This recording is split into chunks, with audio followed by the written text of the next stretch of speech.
Estamos comenzando un nuevo año y es inevitable pensar en lo que vendrá este 2016. En realidad hemos comenzado el año con cambios sociales, económicos, políticos. A diario hemos tenido ya noticias relevantes en nuestro país. Y por supuesto que no pueden faltar las noticias relacionadas con los problemas sociales y económicos a los que todos estamos expuestos. Los medios de comunicación tienen un tema en común, ya aún en este 2016. Apenas nos terminamos el pavo y ya estamos otra vez escuchando de malas noticias, de problemas en el país, en la sociedad, en la seguridad o inseguridad. Todos los días se puede leer sobre esto: robos, violencia, secuestro, vicios, maldad. Todos los días hay inseguridad, todos los días hay problemas en la política, en todos los ámbitos. Y tal vez alguien se pregunta, ¿por qué hay tantos problemas? Bueno, fuera que todos los problemas del 2015 se hubieran quedado en el 2015, ¿cierto? La realidad es que comenzamos un nuevo año y los problemas del 2015 se repiten en el 2016. La gente está preocupada por esto. Nuestra sociedad también se preocupa. Nuestros políticos, nuestros gobernantes y la gente en general también se preocupa por todas estas situaciones. ¿Por qué hay tantos problemas? Y por supuesto la pregunta es ¿cómo resolverlos? La gente se preocupa y en esa preocupación, en ese afán por resolverlos, se crean foros, organizaciones, organismos internacionales, fundaciones, asociaciones civiles, programas, etcétera, etcétera. Por ejemplo, uno de estos foros internacionales muy conocido, fundado allá en 1971, fue el Foro Económico Mundial, también llamado Foro de Davos. Este Foro de Davos es conocido así por su asamblea anual llevada a cabo allá en Davos, Suiza. Es una fundación internacional sin fines de lucro que desde ese año lo que hace es reunir a líderes de diferentes ámbitos, líderes mundiales, empresarios, políticos, líderes del ámbito periodístico, intelectuales, personas famosas en todo el mundo para analizar y tratar de resolver los problemas en nuestra tierra, en nuestro mundo. Este Foro Económico Mundial tiene oficinas en diferentes continentes, lleva a cabo diferentes actividades y conferencias en todo el mundo. La misión del foro es esta: mejorar la situación del mundo. Y es interesante que este Foro Económico Mundial ha ido creciendo a lo largo de los años. Hoy tiene alrededor de 2,500 participantes de 100 países diferentes, directores, empresarios, presidentes de empresas mundiales, personalidades públicas, jefes de Estado, políticos, embajadores. Nuestros presidentes últimamente han estado allá en este foro internacional, líderes del periodismo, gente de influencia alta en nuestras sociedades. Es interesante que dentro de la lista de asistentes existen alrededor de 15 líderes religiosos que durante la asamblea se reúnen y expresan al foro sus conclusiones, sus puntos de vista. Allá en la asamblea del 2014, el año antepasado, fue inaugurada con un mensaje del Papa Francisco, y en su mensaje él, ante todo el pleno de este foro, pidió a los jefes de Estado y de gobierno y empresarios que promovieran un enfoque inclusivo que tuviera en cuenta la dignidad de toda persona humana y el bien común. El Papa Francisco abogó por un renovado, profundo y amplio sentido de la responsabilidad por parte de todos. Según los analistas, su discurso fue un llamado a una mentalidad diferente y a una mayor responsabilidad hacia los más débiles de la sociedad. Eso fue lo que dijo ante toda esa gente tan importante en el mundo. Años atrás, diferentes líderes religiosos han expresado también sus conclusiones, también cristianos. En una de las reuniones, por ejemplo, el portavoz de la Federación Suiza de Iglesias Protestantes dijo: la Asociación de Iglesias ha tomado una posición muy clara en el sentido de que los salarios más altos se han desbordado. Los salarios de los ejecutivos son simplemente demasiado altos. Estas son las opiniones de lo que consideran algunos líderes religiosos es el problema principal de la humanidad. Salarios altos, desigualdad entre la gente, falta de responsabilidad de unos hacia otros. Parece que ni aun quienes promueven un credo religioso tienen una claridad de lo que es el origen del problema en la humanidad, ¿cierto? Las condiciones socioeconómicas definitivamente son una problemática mundial que afecta a los más desprotegidos.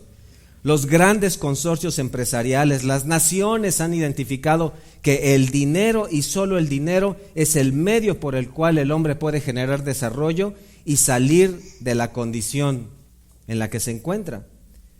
Pero hermanos, la falta de dinero o la falta de distribución equitativa no es el origen de los problemas. La irresponsabilidad de algunos hacia otros no es el factor origen de los problemas. Si queremos tener una perspectiva correcta, identificar el origen de la problemática humana, tenemos que escuchar a quien creó al hombre, a quien formó y diseñó y puso al hombre sobre la tierra, y ese es nuestro Dios. Los líderes religiosos harían bien en mencionar a Dios frente a todo este grupo de gente tan importante. Tenemos que escuchar a Dios, tenemos que ir a su palabra, porque Él, cual relojero a un reloj, Él puede identificar cuál es el problema. Tenemos que ir a la palabra de Dios. Y quiero que por favor que me acompañen al Evangelio de Marcos, capítulo 7, versículos 20 al 23, donde tenemos con toda claridad de parte del Señor Jesús la revelación del origen de todos los problemas. Marcos 7, versículos 20 al 23, pero decía que lo que del hombre sale, eso contamina al hombre, porque de dentro del corazón de los hombres salen los malos pensamientos, los adulterios, las fornicaciones, los homicidios, los hurtos, las avaricias, las maldades, el engaño, la lascivia, la envidia, la maledicencia, la soberbia, la insensatez. Todas estas maldades de dentro salen y contaminan al hombre. Entonces, no son los problemas sociales el origen. No es la maldad manifestada en todos estos delitos el origen. Solo son síntomas del problema central. Y el Señor aquí nos dice con toda claridad dónde está el centro de todo problema. ¿Dónde? En el corazón. Es necesario apuntar al centro de los problemas, es necesario identificar como un médico en su paciente dónde está el origen del cáncer. Jesucristo revela que es el corazón y es necesario tratar con el corazón entonces. Ahora, como cristianos no estamos exentos de esto. Por la gracia de Dios hemos sido transformados mediante el conocimiento del Evangelio. La fe en Cristo Jesús nos ha transformado en nuestro corazón, pero aún quedan pensamientos, actitudes, hábitos, palabras pecaminosos. Es necesario entonces tratar con nuestro corazón, aunque de manera espiritual hemos sido transformados, lavados por la sangre de Jesucristo, conservamos un corazón engañoso y perverso. Jeremías 17:9. Aunque nuestro corazón tiene ahora nuevos deseos por agradar a Dios y la santidad, aún también conserva concupiscencias atractivas y seductoras, Santiago 1:14, que llevan al pecado. Tenemos que identificar cuál es el problema, dónde está el origen, tratar correctamente, aplicar la medicina adecuadamente. ¿Qué es el corazón? ¿Qué lo hace tan peligroso? ¿Por qué la palabra nos advierte a cuidar el corazón?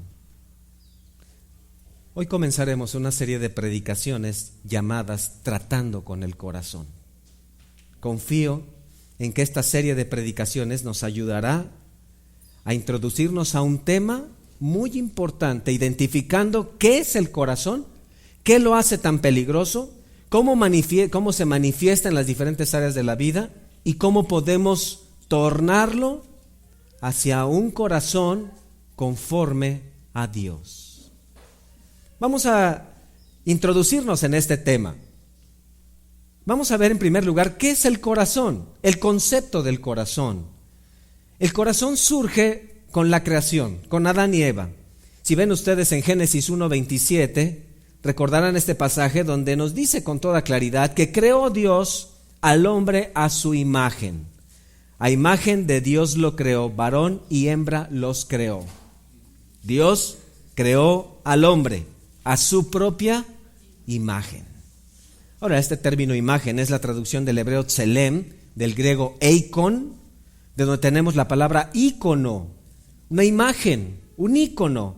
Un ícono es una imagen que representa algo más. Para quienes están acostumbrados a las computadoras, cuando ven ustedes un ícono en la pantalla, ese ícono representa algo más. Es solamente la imagen de un programa que está alojado en esa computadora. El hombre fue creado como un representante, un ícono sobre la tierra que representaba a Dios. Fue creado a su semejanza o a su imagen, una réplica de Dios, un representante de Dios. Ver a Adán conduciéndose en Génesis 1 y Génesis 2 significaba ver en ciertos aspectos a Dios, ver a alguien parecido a Dios, semejante a Dios. Debemos ser claros aquí, no de manera física, pues Juan 4:24 nos dice que Dios es, ¿qué? Espíritu, sino en su personalidad, en su ser interior, en su corazón. El hombre fue creado parecido a Dios y para representar a Dios en la tierra, y fue creado para actuar semejante a Dios. Él sería un embajador sobre la tierra del Dios de los cielos. Dios puso atributos en Adán. Esos atributos fueron transmitidos cuando Dios sopló aliento de vida, Génesis 2:7, lo cual no hizo con ningún otro ser vivo en la creación. Con esto, la capacidad del hombre se convirtió en una capacidad especial, una capacidad intelectual, una moral, una conciencia, un razonamiento, una conciencia de su propia existencia, de la existencia de otros, la existencia de Dios.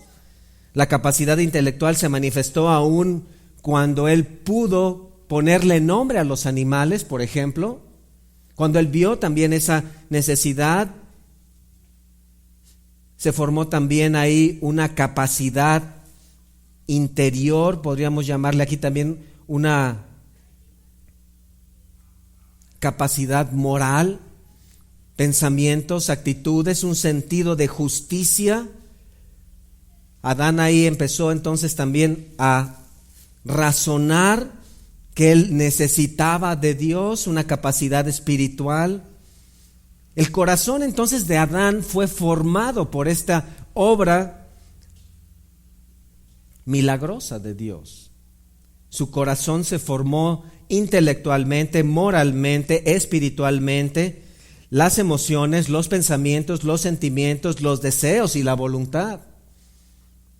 Dice ahí la palabra que Dios dijo, no es bueno que el hombre esté solo, y muy probablemente Adán fue consciente de su propia soltería y tal vez en algún momento expresó esto a Dios, pero Dios estuvo ahí consciente de que este hombre necesitaba una mujer y gracias a Dios por eso, ¿verdad?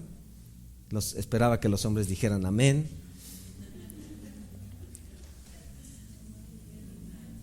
Ahí se formó el corazón del hombre, es el ser interior, el asiento de la voluntad, las emociones, pensamientos, deseos. En Primera de Reyes 3:9 dice que es el lugar del entendimiento. En Lucas 2:19 se medita con el corazón. Proverbios 19:3, la ira surge del corazón. En Romanos 10:1 se anhela con el corazón. Lucas 6:45 dice que las palabras salen del corazón. En Salmo 16:9 la alegría, el gozo están en el corazón. Y en 1 Corintios 4:5 las intenciones surgen del corazón. El corazón entonces es el área más importante del hombre, es el ser interior. Y escuchen, Romanos 10:9 nos dice que se cree con el corazón.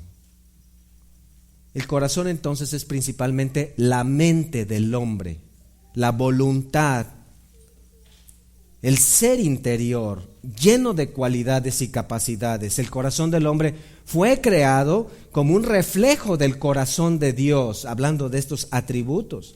Los atributos comunicables de Dios fueron transmitidos al hombre: amor, gozo, paz, paciencia, benignidad, bondad, fe, mansedumbre, templanza. Adán en estos términos y en comparación a nosotros era un superhombre con un corazón en una plenitud de capacidades intelectual, moral, espiritualmente. Era un hombre pensando al 100%, con emociones y sentimientos equilibrados, en una plenitud del desarrollo moral, en un discernimiento, entendiendo claramente lo que estaba sucediendo a su alrededor. Así fue creado Adán. Un poco de esta posición del hombre es expresada ya en Salmo 8. Vayan conmigo por favor al Salmo 8, porque estamos viendo lo que significa el corazón del hombre. Salmo 8, versículo 4. Salmo 8 dice a partir del versículo 4, hablando del hombre: ¿qué es el hombre para que tengas de él memoria, y el hijo del hombre para que lo visites? Le has hecho poco menor que los ángeles, lo coronaste de gloria y de honra. Le hiciste señorear sobre las obras de tus manos, todo lo pusiste debajo de sus pies, ovejas y bueyes, todo ello, y asimismo las bestias del campo, las aves de los cielos y los peces del mar, todo cuanto pasa por los senderos del mar. Oh Jehová, Señor nuestro, cuán grande es tu nombre en toda la tierra.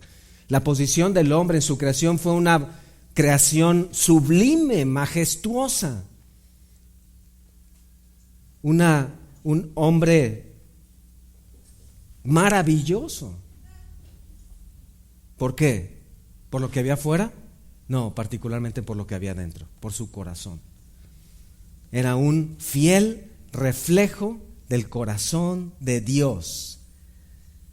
Los hombres hoy debaten un proceso evolutivo y ellos dicen que el hombre fue de menos a más, es decir, que el hombre comenzó como un animal, como un primate, y fue evolucionando, y conforme pasaron los millones de años, este hombre comenzó poco a poco a razonar hasta tener una conciencia y hasta desarrollar un intelecto y hasta llegar a ser un hombre. Es lo que dice la teoría de la evolución.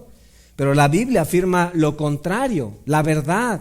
El hombre comenzó en el pináculo de la creación, siendo un gran hombre, un superhombre, en todas sus capacidades, y vino a menos.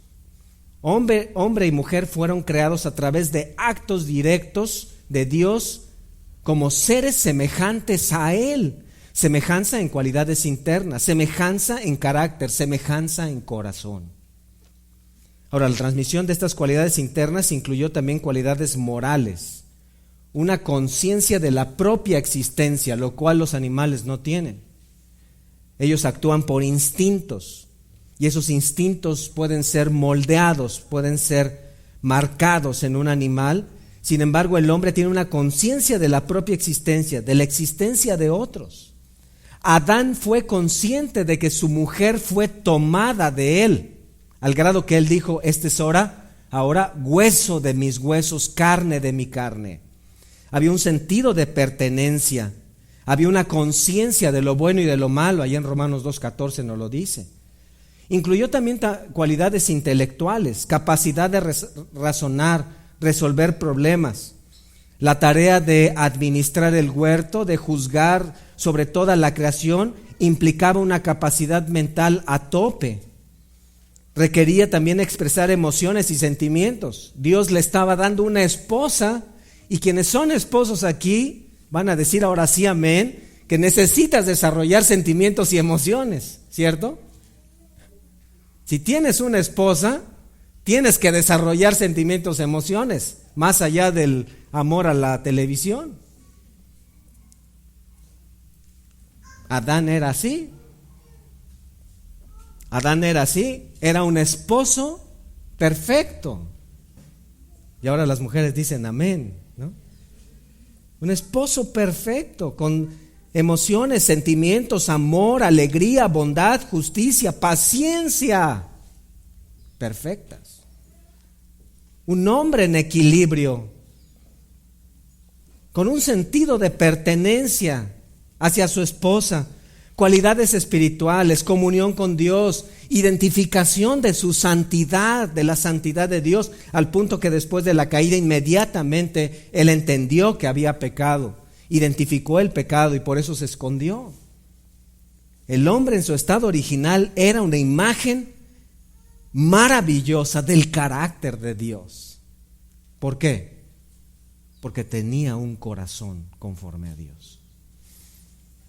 El corazón del hombre entonces es muy importante, ¿cierto? Es la razón por la que Dios trae grandes acontecimientos a la tierra.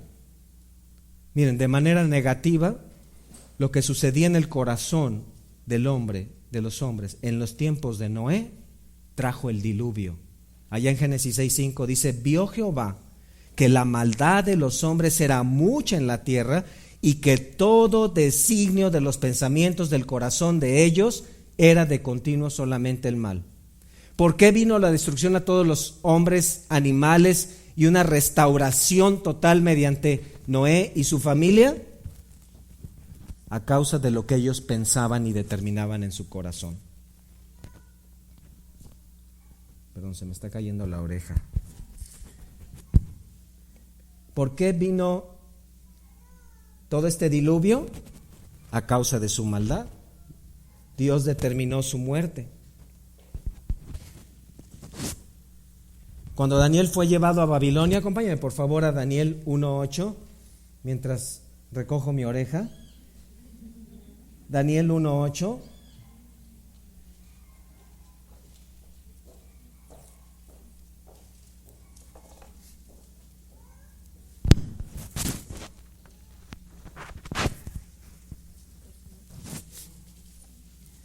Cuando Daniel es llevado allá para este programa de cambio en el reino babilonio, dice Daniel 1:8, noten: y Daniel propuso, ¿en dónde? En su corazón, no contaminarse de la comida del rey.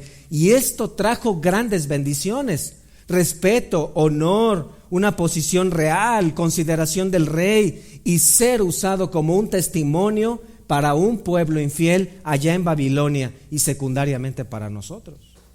La determinación del corazón de Daniel lo colocó en gracia delante de Dios y bendición para el pueblo. ¿Se dan cuenta? En el corazón también se originan grandes deseos. Eso sucedió con David ahora en 2 de Crónicas capítulo 6 versículo 8. Dios habla acerca de lo que él tenía en su corazón cuando quiso construir un templo para Dios. Quiero que vean conmigo 2 de Crónicas 6:8, cuando dice respecto, está hablando ahí Dios a David, respecto a haber tenido en tu corazón deseo de edificar casa a mi nombre, bien has hecho en haber tenido esto, ¿en dónde? En tu corazón. ¿Se dan cuenta? Dios exaltó ese deseo como algo bueno y Dios correspondió a ese deseo. ¿Sabes qué bendiciones trajo ese deseo en el corazón de David? La construcción de un templo por parte de Salomón, centro de adoración y bendición para el pueblo, casa de Dios en la tierra, un lugar donde Dios era alabado entre el pueblo de Israel y adorado mediante sacrificios y ritos ceremoniales. No solo eso, trajo la promesa de un reino con un descendiente de David gobernando sobre toda la tierra en un reino de justicia y paz plena, reino que se cumplirá en el milenio con Jesucristo. Estas bendiciones ¿saben de qué fueron resultado? Del deseo en el corazón de David.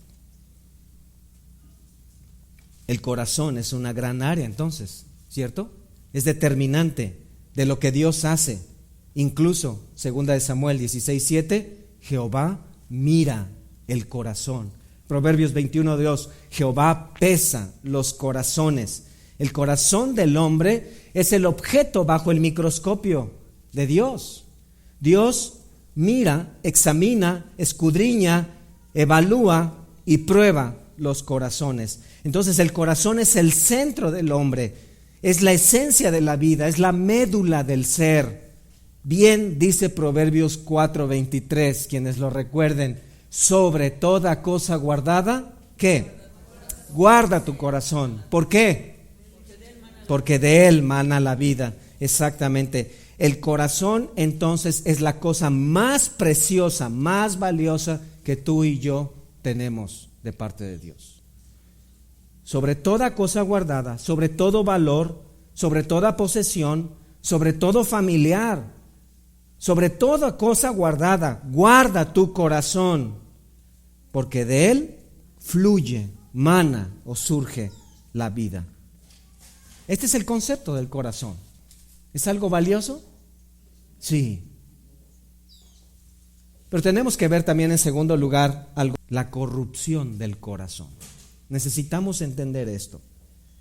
La envoltura de carne y hueso del hombre contenía un valioso corazón lleno de cualidades y capacidades, lleno de virtudes. Pero hubo un evento que cambió todo, una caída espiritual que cambió drásticamente la condición del corazón. Nos dice Romanos 5:12, el pecado entró en el mundo por un hombre, y por el pecado la muerte, así la muerte pasó a todos los hombres. El pecado es identificado en la Biblia de diferentes maneras. Algunas de las palabras para hablar de pecado significa errar en el blanco donde el blanco es la justicia de Dios, desviarse del camino, rebelarse a la ley, torcer la verdad, actuar con maldad, todo eso es pecado. A partir de Génesis 3, la luz se convirtió en tinieblas, la vida se tornó en muerte. La desobediencia al mandato allá en Génesis 3 ocasionó que Adán y Eva perdieran la vida eterna. Inmediatamente fueron echados del huerto, lejos de la comunión con Dios. Sus cuerpos comenzaron a envejecer, las arrugas comenzarían a aparecer. Es gracias a ello el 1,000,000 de cremas que las mujeres tienen que comprar durante toda su vida. Gracias al pecado. No solo eso, más importante, ahí surgió el engaño, la mentira, el conflicto, la hipocresía, el miedo, el egoísmo y una espiral descendente de corrupción en el hombre. Con el pecado, el corazón del hombre comenzó a deteriorarse espiritualmente, cosa que no sucedió en los primeros 2 capítulos. La comunión con Dios mantenía ese corazón en correcta condición. Con el pecado, el corazón del hombre comenzó a ser como un barco de papel llevado por el río, aguas abajo, cayendo por las cascadas de la impiedad y de la corrupción espiritual. El proceso de envejecimiento no solo afectó el cuerpo humano, también comenzó un proceso de deterioro espiritual. Antes de la caída había gozo mutuo, había compañerismo y relación armoniosa entre Adán y Eva. A partir de la caída, miedo, culpa, vergüenza, conflicto, egoísmo, pelea, lucha, pecado. Una nueva realidad entró en sus mentes. Ellos eran pecadores. Ellos eran pecadores. ¿Quieres ver una evidencia muy clara de pecado? ¿Has observado alguna vez miedo en tu corazón? ¿Has observado alguna vez vergüenza? ¿Has tenido rencor, envidia? ¿Te has enojado? ¿Ha habido ira? ¿Ha habido desesperación? ¿Gritos? ¿Pleito? ¿Conflicto? Es el resultado de un corazón deteriorado, pecaminoso. No eres el único, todos estamos ahí, todos. Cada manifestación actual dentro del matrimonio o en cualquier relación de pecado es una representación del pecado original en Adán y Eva. En otras palabras, somos como actores representando la misma obra cada momento. La obra de Adán y Eva, la caída en pecado. Cada vez que alguno peca, está representando al que pecó originalmente, al hombre y a la mujer. Es decir, en todos hay un Adán y en todos hay una Eva. En todos hay un Adán y en todos hay una Eva. Cuando algo suceda y alguna persona se confunde y en lugar de decir tu nombre te diga Eva, puede ser que esté mostrando ahí algo. Todos los hombres, hermanos, varones, todos tenemos un Adán dentro. Y hermanas mujeres, todas ustedes llevan una Eva dentro. El pecado de Adán no fue solo un hecho aislado. Las consecuencias se transmitieron a sus descendientes. Allá en Génesis 5, Adán tiene un hijo llamado Set. Y dice la Biblia, y vivió Adán y engendró a un hijo a su semejanza, conforme a su imagen. ¿Dónde está la imagen de Dios? Se perdió. Ya no fue posible. Ya no a la imagen de Dios. Ya no con las cualidades plenas de Dios, sino con las cualidades deterioradas de Adán. Y esto lo podemos ver en nuestros hijos, ¿cierto? Simplemente puedes ver un poco en tus hijos, puedes ver actitudes, puedes ver cualidades, puedes ver virtudes en tus hijos que son un reflejo tuyo, pero también puedes ver, vaya que si puedes ver algunas actitudes que dices, es mi hijo, es mi hija. ¿Ah?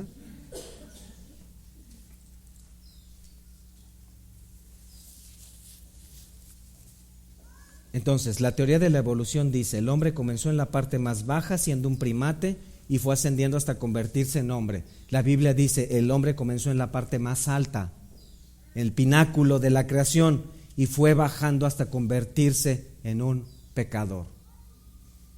La sentencia de Dios es precisa. Romanos 3:23, recuérdenlo solamente. Todos pecaron. En Adán todos mueren, dice 1 Corintios 15:22. Es claro. Es claro. La única persona que puede estar ausente de pecado en este lugar, en esta iglesia, es la persona que en este momento no tenga un proceso de envejecimiento en su cuerpo. Digo, yo sé que nos vemos igualitos hace 10 años, pero ¿alguno de ustedes ha podido detener el proceso de envejecimiento? No. De la misma forma, cada uno de nosotros estamos en el mismo proceso espiritual y ese proceso se llama proceso de deterioro, pecado. Adán transmitió una naturaleza pecaminosa y con ello un corazón engañoso y perverso. Es la herencia de Adán, un corazón engañoso y perverso. Jeremías 17:9. Esta es la razón de la necesidad del nuevo nacimiento. Os es necesario nacer de nuevo. Es un requisito para todos nosotros, para ti, para mí, para cada uno aquí. ¿Por qué? Porque la doctrina de la pecaminosidad del hombre enseña que el hombre es pecador porque nace con pecado. Muy importante esto. Apenas el pequeño comienza a respirar y a llorar, ya comienza a actuar con egoísmo. Aún inconscientemente, su nueva naturaleza comienza a manifestarse. Hay una semilla en su corazón, un potencial. Así como la semilla tiene el potencial de convertirse en un enorme árbol, así el corazón del pequeño tiene un potencial para que ese pequeño al paso del tiempo se convierta en un gran pecador. Por supuesto que así de pequeño tal vez no ves actitudes como de odio, no ves envidia, tal vez no ves agresión, pero es cuestión de tiempo para que al paso del tiempo ese pequeño pecador comience a crecer y con el tiempo comience a desarrollar una vida o un potencial de pecado y se convierte en un gran pecador. Y así el pequeño pecador se hace un gran pecador y ese hombre pecador vive en pecado porque es pecador, impregnando todos sus pensamientos, todos sus deseos, todas las áreas de su vida, ¿de qué? De pecado. Porque aún la mejor obra hecha por un pecador no tiene la motivación de la gloria de Dios en toda su perfección. Entonces, ¿qué pasa? A ver, aquí algo importante, jóvenes. Cuando un pecador se casa con una pecadora, eso es una unión bastante peligrosa. En términos químicos, te lo voy a explicar. Es como unir cloro con potasio. Cloro y potasio nos dan nitrato potásico y es una de las bases de la pólvora. El cloro y el potasio aislados, el cloro, hermanas, ustedes lo usan para bien, ¿cierto? ¿Y el potasio es bueno para el cuerpo? Sí, les dicen a sus hijos, necesitas potasio, cómete una penca de plátanos, ¿verdad? Necesitas potasio. Pero cuando unes cloro con potasio, el nitrato potásico es la base en el 85% de la pólvora. Entonces, la pólvora con algo de roce, alta temperatura o percusión, como se utiliza en las pistolas, explota. En términos espirituales, el matrimonio es la unión de dos elementos explosivos. No fue así al principio. Esa unión saca chispas. No quiero desanimar a los jóvenes, pero de esa unión nacen pecadorcitos. Y así la raza humana llena la tierra de pecadores grandes, pequeños, altos, chaparros, gordos y flacos. Y si tuviéramos un solo nombre en toda la tierra sería este: pecador y pecadora. Y toda la tierra, todo el mundo está lleno de pecado. El pecado siempre incluye al corazón. Siempre, siempre, siempre. Marcos 7:21, el Señor lo dijo: del corazón de los hombres salen los malos pensamientos y todo lo que viene detrás. Entonces se viene de fuera, como dice la psicología. El pecado no es problema del ambiente o del clima. El pecado no es resultado de la incomprensión de los padres o de la sociedad. El pecado es resultado de una sola cosa: el corazón de uno. Eso es. Ahí está el problema. Tenemos un corazón pecaminoso. ¿Y saben qué sucede? Bueno, casi todos ustedes creo que han visto en alguna ocasión nuestro volcán favorito, ¿no? El Popocatépetl. El Popocatépetl es un volcán que ha estado activo por muchos años, cientos de años. El volcán realmente solo es una pequeña salida de unos cuantos kilómetros de lo que sucede en la profundidad de la tierra. Allá en el centro de la tierra hay un núcleo ardiente de hierro, nitrógeno, azufre y otros elementos que al combinarse forman un núcleo de fuego.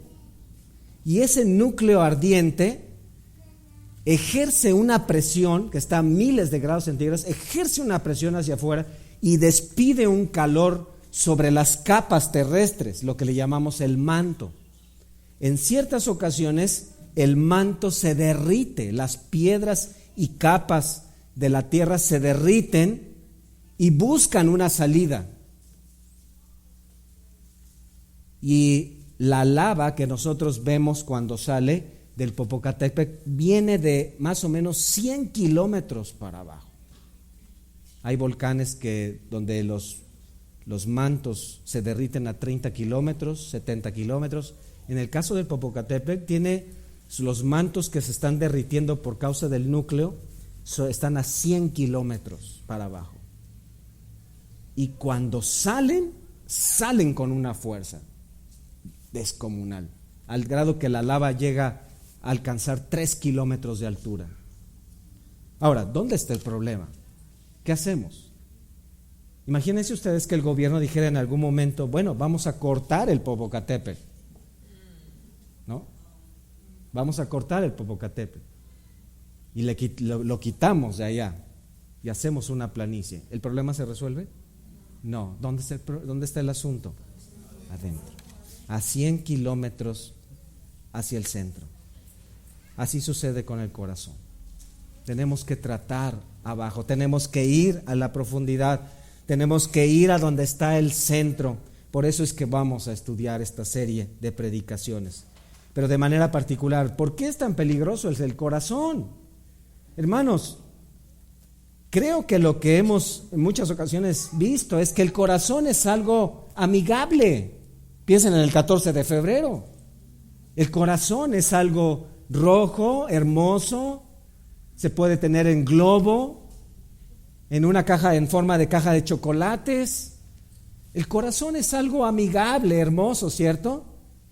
El novio que envía a la novia un corazón que dice, ella no responde diciendo engañoso y perverso es el corazón. Ella dice yo también, y manda otro corazón, ¿cierto? Vemos el corazón. Pero entonces, ¿por qué es peligroso? Bueno, porque el corazón del que está hablando la Biblia tiene una característica muy particular, que es la que vamos a estar estudiando. Hay una manifestación en el corazón del hombre que es una de las actitudes más destructivas, enceguecedoras y pecaminosas. El orgullo. El orgullo. El orgullo se origina en el corazón. Se originó en el corazón de Adán y Eva y comenzó como lava a subir y salió en actitudes pecaminosas. Por orgullo, ellos desobedecieron el mandato recibido. Por orgullo, trataron de esconderse de Dios. Por orgullo, buscaron cubrir su desnudez para tapar el pecado. Por orgullo, sintieron vergüenza. Por orgullo, no reconocieron su pecado cuando Dios les confrontó. Por orgullo, echaron la culpa a otro. Por orgullo, se lamentaron no de su pecado, sino de sus consecuencias. El orgullo a partir de Adán y Eva se convirtió en la motivación central de toda acción en el hombre. El orgullo comenzó a extenderse en todas las áreas del hombre, en toda su vida, y surgió una nueva capacidad moral, hacer las cosas de manera orgullosa. Antes de continuar, debemos saber qué es el orgullo, porque parece que esto es demasiado peligroso. Bueno, hay 6 diferentes palabras hebreas para hablar del orgullo. Todas estas palabras se relacionan, o el común denominador son elevación, altitud, magnificencia, presunción o rebeldía. En todo proverbio se hablan de estos sinónimos como vanagloria, vanidad, jactancia, arrogancia, presunción, soberbia, altivez de ojos, burla y enaltecimiento. Todas estas palabras tienen 2 características. Es muy importante que entendamos esto. La primera característica del orgullo es esta. Tiene que ver, o es la imagen de una persona que estrecha su cuello o tensa su cuello con la idea de poder elevarse por encima de los demás. Esto, por ejemplo, hay una ilustración que es muy, muy común. Nos sucedió el año pasado en la comida Estábamos ahí todos listos para la foto. En algún momento alguien dijo: espérense porque yo no salgo. Muchos de nosotros, cuando estábamos acomodándonos en la foto, ¿qué hacíamos? ¿Cierto? O sea, así es el orgullo. El orgullo es como un pedestal que eleva el corazón del hombre, que busca elevar. Las palabras ser altivo, la frase ser altivo tiene que ver con esto. Elevarse, pero en el corazón. Buscar resaltar por encima de otro. ¿Quién de nosotros nos preocupamos para ver si todos los que estaban en la foto salíamos? ¿Cuál fue nuestra principal preocupación? Yo. Claro, porque el orgullo nos eleva a nosotros mismos. El orgullo nos alienta a buscar que nosotros salgamos en la foto. Segunda característica muy importante. Primera, tiene que ver con un enfoque en sí mismo para resaltar. Segunda, el otro aspecto es ceguera. El orgullo es como una cortina de humo frente a nuestros ojos. El orgullo ciega. El orgullo nos introduce como alguien que va manejando en la carretera, lo introduce a una zona de niebla donde lo que puede ver es muy corto. El orgullo es ceguera. El orgullo en una persona es ceguera hacia sus propios pecados. Por eso es tan peligroso. El orgullo, entonces, es algo que debemos quitar de nuestro corazón. Es contrario a Dios y es una muralla que nos separa de Él. No podemos tener comunión con Dios con orgullo, no podemos adorar correctamente a Dios con orgullo, no podemos amar a Dios con orgullo, no podemos amar a otros con orgullo, no podemos predicar el evangelio cuando hay orgullo, no podemos servir a otros cuando hay orgullo, no podemos guiar a otros de manera piadosa cuando hay orgullo, no podemos comunicarnos apropiadamente con los demás cuando hay orgullo. El orgullo nos impide tratar con los conflictos correctamente. El orgullo nos impide ayudar a otros en sus pecados.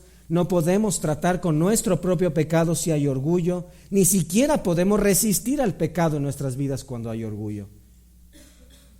Porque el que es orgulloso está enfocado en sí mismo y siempre piensa que está bien. Siempre piensa que está en lo correcto. Una persona orgullosa cree que él mismo es o debería ser la fuente de lo que es bueno, correcto y digno de alabar. Es una persona que continuamente da su opinión sin que se la pregunten y siempre tiene una mejor opción. También creen que ellos mismos son los expertos de todo. Tenemos de ahí nuestro famoso dicho: pregúntale a fulanito, porque si no lo sabe, ¿qué? Lo inventan, ¿cierto? Es una manera, el orgullo es una manera en que el corazón se exalta a sí mismo. Es una autoadoración. El corazón orgulloso fue de compras, compró materiales suficientes para edificar un pedestal y subirse en él. Y eso lo hace todos los días. La principal tarea del corazón orgulloso es buscar personas, circunstancias, ambientes, trabajos, lo que sea, donde la persona sea exaltada. Le gusta estar con personas que lo alaben, le encanta estar en lugares donde puede ser exaltado o exaltada. Es una autoadoración. Uno de los predicadores puritanos famosos llamado Thomas Watson dijo lo siguiente: el orgullo busca a un Dios que no es Dios y lo encuentra en sí mismo. Y dice de una manera muy simpática: es una borrachera espiritual. Vuela y sube como el vino hacia el cerebro y lo intoxica. Es idolatría. Un hombre orgulloso es un autoadorador. Es peligroso, ¿verdad? Una persona orgullosa cree que en la vida todo es acerca de ellos. Todos los planes tienen que oscilar acerca de su felicidad, su valor. La demás gente debe ajustarse a sus propios deseos. El orgullo es un enfoque en sí mismo y en el servicio a sí mismo, una búsqueda de autorreconocimiento, autoexaltación y un deseo de controlar y usar todas las cosas para sí mismo. Una persona orgullosa continuamente se entristece cuando no recibe esa alabanza o esa adoración. Una persona orgullosa, un corazón orgulloso, se queja, cuestiona, reniega, porque por encima de la soberanía y la providencia de Dios está su propia voluntad en el pedestal de su corazón y está buscando que su voluntad se haga. No me dieron, no me llamaron, no me saludaron, no me invitaron. Lo único que muestra es un corazón centrado en sí mismo, orgulloso.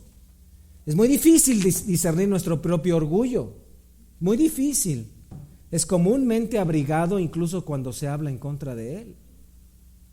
Entonces, la pregunta que me hago yo a mí mismo y cada uno de ustedes, a ustedes mismos no es, ¿soy orgulloso? No, sino, ¿qué tanto soy orgulloso? ¿Dónde, en qué áreas de mi vida soy una persona orgullosa? Porque todos nosotros tenemos la tendencia a pensar mucho mejor de nosotros mismos de lo que realmente somos y a buscar para nosotros mismos lo que no debiéramos buscar. Charles Swindoll dijo: el paquete más pequeño del mundo es un hombre envuelto en sí mismo. Es una persona ensimismada. Ahora, aquí está lo que dice lo que dice Dios acerca de una persona orgullosa. Vayan conmigo a Proverbios 26:12. Proverbios 26:12.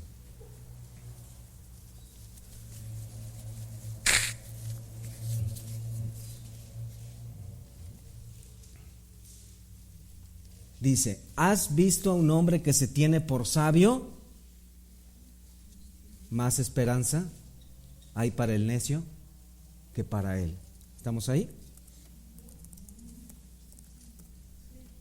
¿Has visto hombre sabio en su propia opinión? Más esperanza hay del necio que de él. Proverbios 26:12. Entonces, ¿notan esto? El orgullo es el inicio de cada pecado. Cada enojo, cada desesperación, cada envidia, cada ambición, cada conflicto, cada agresión manifiesta un corazón orgulloso. El orgullo está en todas partes, en todas las áreas. Es impresionante que en los últimos años se haya hablado tan poco sobre el orgullo. Tenemos que estudiar esto. Nunca encontramos que las Escrituras nos digan: oye, estás pensando muy pobremente de ti. ¿O sí? No.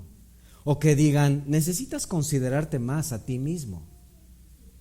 No lo hacen porque en realidad ya nos amamos bastante a nosotros mismos, demasiado. En cambio, Dios nos ha dado muchas historias y advertencias para desanimarnos a pensar así de nosotros mismos. En esencia, las Escrituras nos llaman a detener el enfoque en nosotros mismos. Deja de pensar tanto en ti y piensa más en Dios y en los demás. Sería el llamado para todos nosotros. Ilustración tras ilustración en las Escrituras hablan del orgullo y de sus consecuencias. Simplemente tres rápidamente, y los pueden recordar. Usías, el rey Usías, sirvió por muchos años a Dios, fue grandemente bendecido, creció, prosperó, fue famoso y fuerte, y nos dice 2 de Crónicas 26:16 que cuando ya era fuerte, su corazón se enalteció para su ruina, porque se rebeló contra Jehová su Dios, entrando en el templo de Jehová para quemar incienso en el altar del incienso. Nabucodonosor, rey de Babilonia, recibió de Dios el reino y la fuerza para conquistar naciones, pero cuando ya era fuerte, ¿qué dijo él? ¿No es esta la gran Babilonia que yo edifiqué para casa real con la fuerza de mi poder y para gloria de mi majestad? Saúl recibió la bendición de ser el primer rey de Israel? ¿Recuerdan? Un hombre victorioso, un gran guerrero, pero cuando tuvo victorias y fue famoso, desobedeció a Dios, se obstinó, se justificó a sí mismo. Su respuesta fue: el pueblo perdonó lo mejor de las ovejas y de las vacas. Era Adán Saúl, echando la culpa inmediatamente a otro, ¿cierto? Este es el corazón orgulloso. El corazón orgulloso, cuando es confrontado, la respuesta automática de un corazón orgulloso es que va de regreso. Ataca, se justifica. No dice perdón, me equivoqué, sino dice: ¿y tú qué? ¿Y tú quién eres? ¿Tú qué dices? Tú eres igual. Es un corazón orgulloso. Todas estas fueron respuestas orgullosas. Hermanos, nuestra carne tiene una desviación hacia el orgullo todo el tiempo, todos los días. Por naturaleza somos orgullosos. Y este peligro latente está en todos nosotros, en unos más, en otros menos. Y escucha, es una trampa. Es una trampa muy fácil de usar para Satanás. Por eso en la Escritura nos dan tantas advertencias acerca del orgullo. El orgullo ofende a Dios, es un pecado de grandes consecuencias. En nuestros ejemplos que les mencioné, cuando Usías entró al templo o quiso entrar al templo a usurpar el lugar de los sacerdotes, nos dice 2 de Crónicas 26:19: entonces Usías, teniendo en la mano un incensario para ofrecer incienso, se llenó de ira, y en su ira contra los sacerdotes, la lepra le brotó en la frente. El orgullo es un pecado seriamente, severamente juzgado por Dios.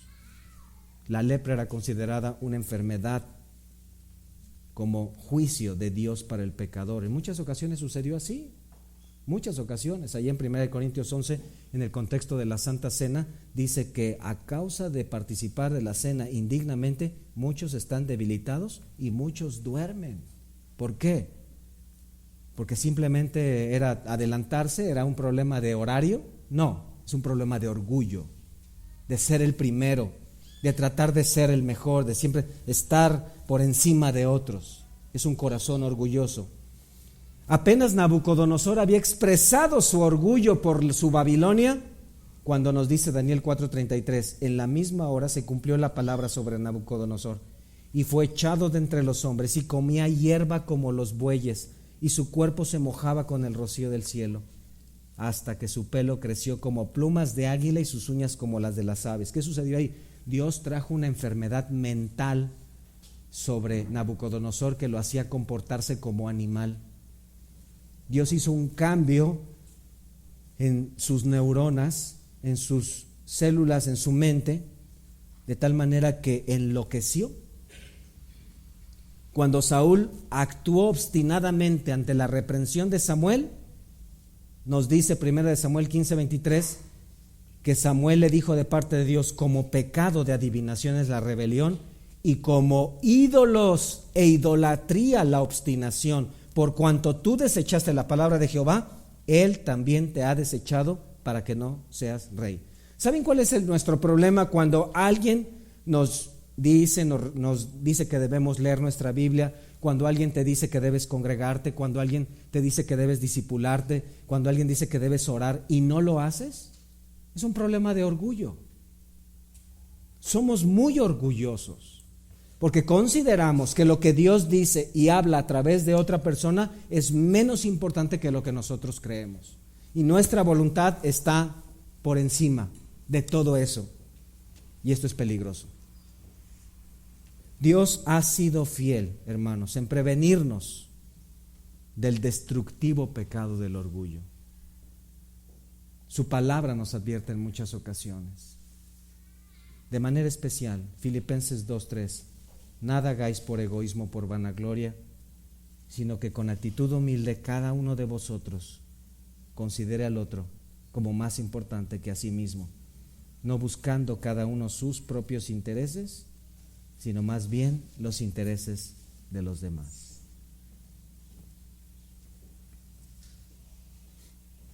Hay una historia, más que una historia, es un cuento mitológico de un hombre que en cierta ocasión le dijo a Dios o le pidió a Dios que le concediera algo, y Dios, es un cuento mitológico, está en los libros de primaria. Dios le dijo: ¿qué quieres que haga?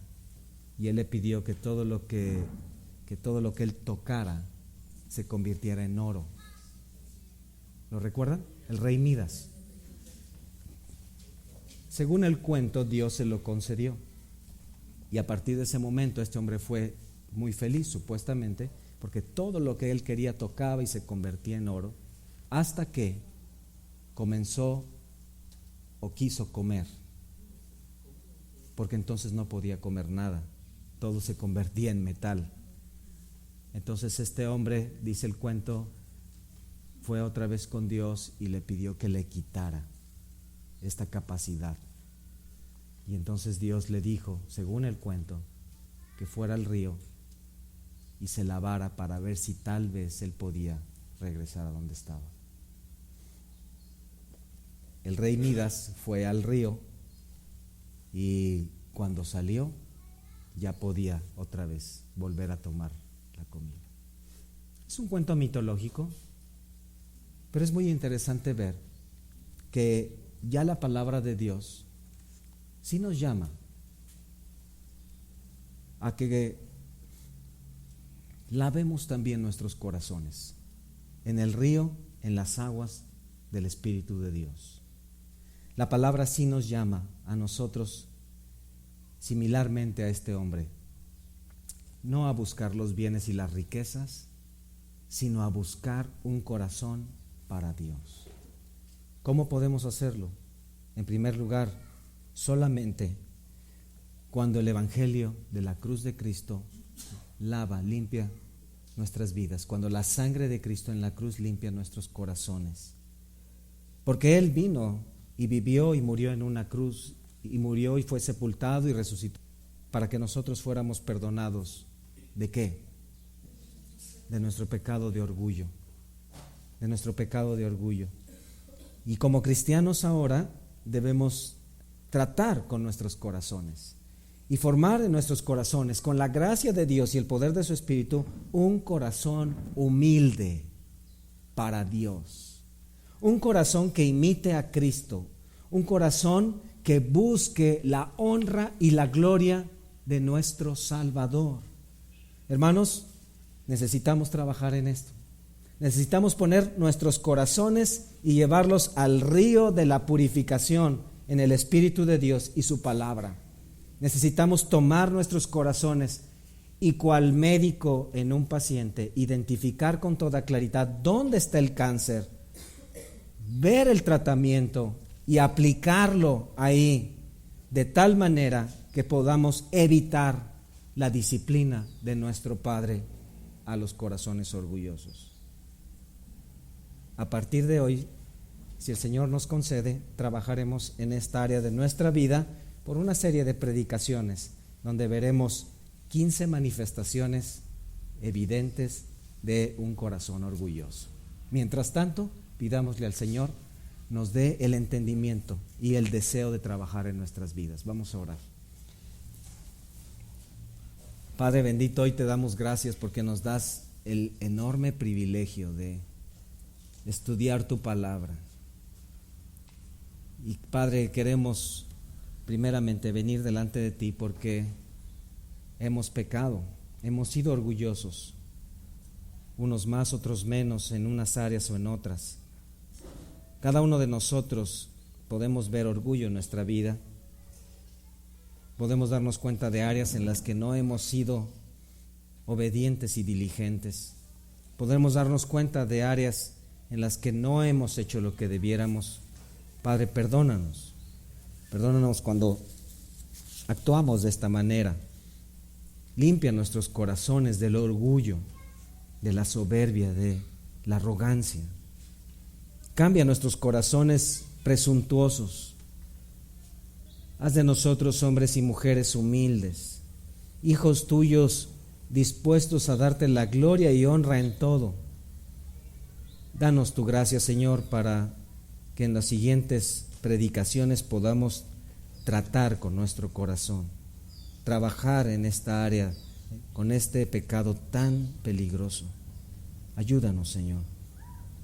Y Padre, si hay alguien aquí que el año pasado y su vida la ha vivido ajeno a ti, si hay alguien aquí que no te ha considerado en su propia vida ni tu palabra para agradarte, si hay alguien aquí que se ha caracterizado por ser desobediente, ignorando lo que dice tu palabra, Señor, te pido porque a través de tu Espíritu le hagas ver este pecado de orgullo y que le muestres que este pecado de orgullo termina en la condenación en el infierno, puesto que una vida orgullosa, ausente de tu palabra, no puede ir a tu cielo de santidad.